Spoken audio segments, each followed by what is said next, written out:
right? So give me examples again of homeostasis.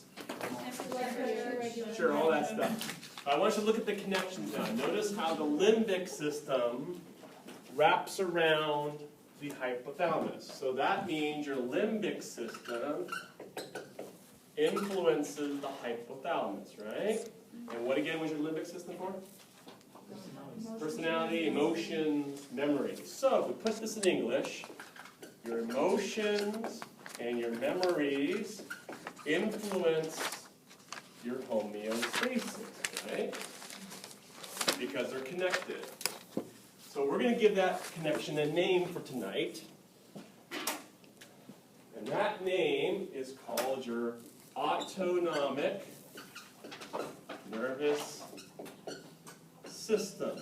And that's the connection between your homeostasis, emotions, and memories, and the body. So let's do that. When you took that quiz that you hate me for, I bet you money you had an emotional response. You're living, right? He's a bastard. I hate him. Okay. If I was checking your heart rate, I bet you money it changed, right? But you didn't exercise. You just thought I was a jerk, and therefore your heart rate went up. So your emotions and your memories tell your hypothalamus how to control your body, and that connection is called the autonomic system. Right?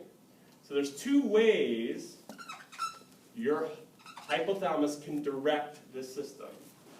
One day long ago, you learned the sympathetic response. It's probably in a psych class somewhere. What was the other choice? Parasympathetic response.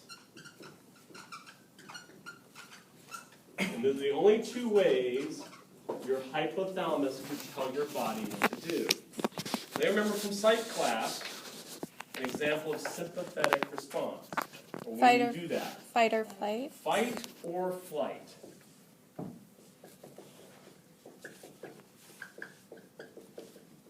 So tell me, when fight or flight, what are you doing in fight or flight mode? Running, jumping. Running, jumping, hating your teacher, dark alley at the bar. You're conserving your energy. That's right. I'm going to kill you or run away or both. So fear, stress, all that. So if you hated me and scared of quizzes, your brain would have told your body to go fight or flight mode.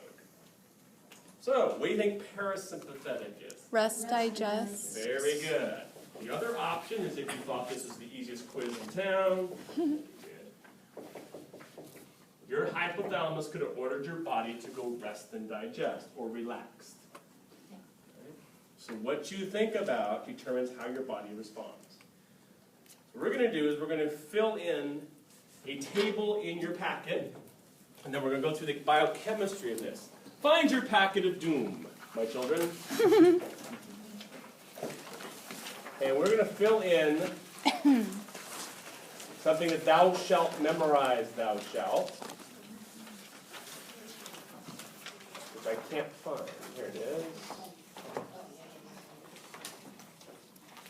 Right up here. Here we go.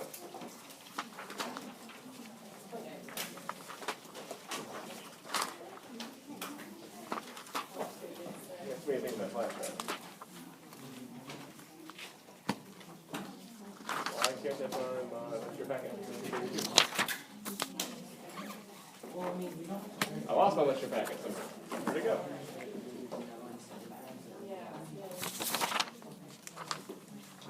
All right, I just lost mine somewhere. Here it is. Ah! There it is. Nope, can't show that one. I lost my packet. Okay, find your packet anyway. Can you just open it on the web? I can. I'll have to find it. It's on there. Do you want mine? I have one. Okay. I have one. I have a copy. I was going to show you one on the screen. All right. So find your packet and find the table that says Autonomic Nervous System, which I'll show you in a minute once I find out where I stuck it on my flash drive. It looks like this, a little table. And you're going to fill in this table. We're going to do this as a class. So it asks on the first row, here's some organs of your body. These are automatic internal organs. So one of the tricks with this This only affects your internal organs, also known as involuntary organs. Anyone see a word that kind of says the same as involuntary? Autonomic, because remember, internal organs are automatic or non-voluntary. What kind of muscle would they have if they're involuntary internal organs? Very good. So one of the concepts is that your hypothalamus will be talking to your smooth muscles and telling them what to do. So on the list on the left, you have some different organs of your body, like pupil. Pupils are muscles. They move. So we have a sympathetic response and a parasympathetic response that you're going to fill in so you remember it. So let's do it the easy way. In fight or flight mode, when you are scared or nervous or hate my guts, what do you think your pupils are going to do? Dilate, get big, larger, pick a word. They're all fine. I don't care what word you pick, as long as it's bigger. Or arrow up, that works too. Right? Just remember, wide with fright, your eyes get big when you're scared. So what do you think happens in parasympathetic mode?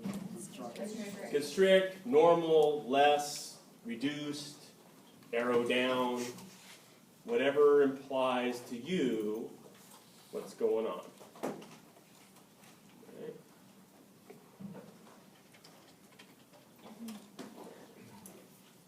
Yes, it's my ability. Oh, there it is. Quick one. Right, so let's do tear glands. Sympathetic effect. What happens in fight or flight to your tear glands? It goes down. They actually stop. They turn off. They They stop. reduce. Think about it. If I have to fight you and run, crying is not the best plan. Right? That's just going to get in the way of me seeing you. So do they? Cry after they're done being scared. Right? Maybe they take pity on you? Maybe they will. Doesn't work though. So you said stop, Or but then you reduce also okay. or less, or whatever word you want to use there.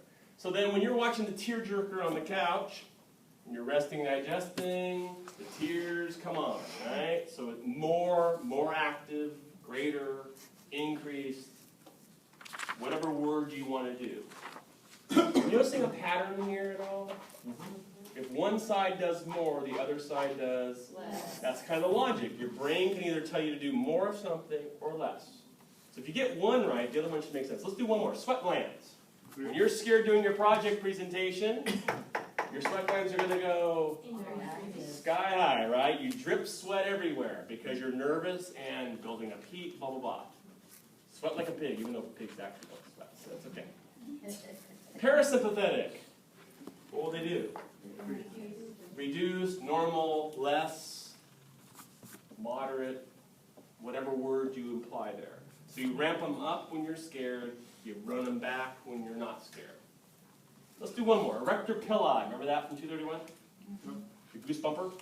Which one gives you goosebumps? Fight or flight. When you get scared, you goosebump. That's actually a verb I made up. Right? And then when you're not scared, you tend not to goosebump. Goosebump. So more or less active. So the logic is, you just think about being scared and being relaxed. You can probably intuitively figure these out. But your book has a magic table in the chapter that goes through and highlights what these are for.